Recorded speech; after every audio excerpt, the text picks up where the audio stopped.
সালাম আলাইকুম। নাসির, ক্রিকেটার নাসির এবং তামিমার নিউজগুলো একসময় আমি যখন করতাম, আমার একটা ভিডিও সম্ভবত 1,20,00,000 মানুষ নাসির তামিমার এই নিউজটা দেখেছিলেন, আর প্রত্যেকটা ভিডিও 20-30 লক্ষ 40 লক্ষ মানুষ দেখেছেন। তো এটা একটা মার্কেট ডিমান্ড আছে। দীর্ঘদিন আমরা কথা বলেছিলাম বিষয় নিয়ে। আমরাও একটা লড়াই লড়েছিলাম। কার পক্ষে? রাকিবের পক্ষে। একজনকে তালাক দিয়ে আপনি আরেকজনকে বিয়ে করবেন আইনের চোখে, সমাজের চোখে, এটা সিস্টেম আছে। আপনার যদি কাউকে ভালো না লাগে, জীবন সঙ্গী যদি খারাপ হয়ে থাকে, তাকে তালাক দিবেন, ইসলাম সিদ্ধ আছে।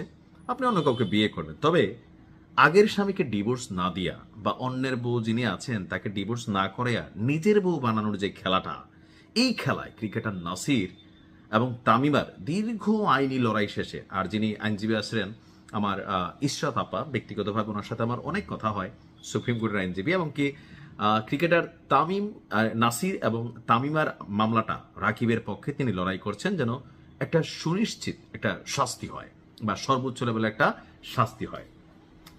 তো ইশরাত আপা আমার আগে বলতেন, আমি বলতাম যে আপা দেখেন এটা আসলে কি ওই লেভেলে গিয়ে কোনো কিছু হবে? তো তিনি বলতেন যে নাইম ভাই আপনি একটু দেখেন, এটা আসলে একটা ভালো রায় আসবে। তো সেই দিনক্ষণ শেষে আইনিভাবে বিচ্ছেদের আগেই নতুন করে বিয়ে করার অভিযোগে ক্রিকেটার নাসির হোসেন এবং তার স্ত্রী তামিমা সুলতানার বিরুদ্ধে যে মামলা হয়েছিল, সেই মামলার যিনি আইনজীবী ইশরাত আপা, তার বক্তব্য হচ্ছে যে বাংলাদেশ আইনের দণ্ডবিধির 497 ধারা অনুযায়ী যদি কোনো ব্যক্তি অন্যের স্ত্রীর সঙ্গে সেই নারীর সম্মতি সাপেক্ষে সম্পর্ক স্থাপন করেন তবে তা হবে ব্যভিচার। এর শাস্তি সর্বোচ্চ 5 বছরের কারাদণ্ড। এছাড়া 498 ধারায় আরো 2 বছরের সাজার বিধান রয়েছে, অর্থাৎ আদালত চাইলে তাকে 7 বছরের সাজা দিতে পারেন। তো এই যে দীর্ঘ চলমান কত কিছু আইলো গেল, এই মামলা ঝুলা রইল, আগামী 10ই জুন এই মামলার রায় হতে যাচ্ছে। এখন ইশরাত আপার বক্তব্য যে এই মামলায় অভিযোগ প্রমাণিত হবে শতভাগ নিশ্চিত, আর ক্রিকেটার নাসিরের 7 বছরের কারাদণ্ড হতে যাচ্ছে। এর পাশাপাশি একই দণ্ডে দণ্ডিত হতে পারে তার স্ত্রী তামিমা সুলতানাও। এখন রায় জজ সাহেব 10 তারিখ কি দিবে আমরা কি আগে থেকে জানি না, তবে যিনি এই মামলার আইনজীবী, তো ইশরাত, তার বক্তব্যটা আজকে গণমাধ্যমে আমি দেখলাম যে গত 6 মে এটা নিয়ে একটা শুনানি হয়েছিল। বাংলাদেশে তো অনেক ইস্যুর আর এই বিষয়গুলো হয়তো এতটা আলোচিত না। তো আপনার আগামী 10ই জুন যে রায়টা হবে, এই তারিখটা ঠিক করেছেন ঢাকা চিফ মেট্রোপলিটন ম্যাজিস্ট্রেট আদালতের যিনি বিচারক আছেন। তো শুনানিতে নাসির তামিমার সর্বোচ্চ শাস্তি প্রার্থনা করেছেন আইনজীবী এবং বাদীপক্ষ। অন্যদিকে নাসির তামিমার যে আইনজীবী, তারা নিজেদেরকে নিরপরাধ দাবি করেছেন।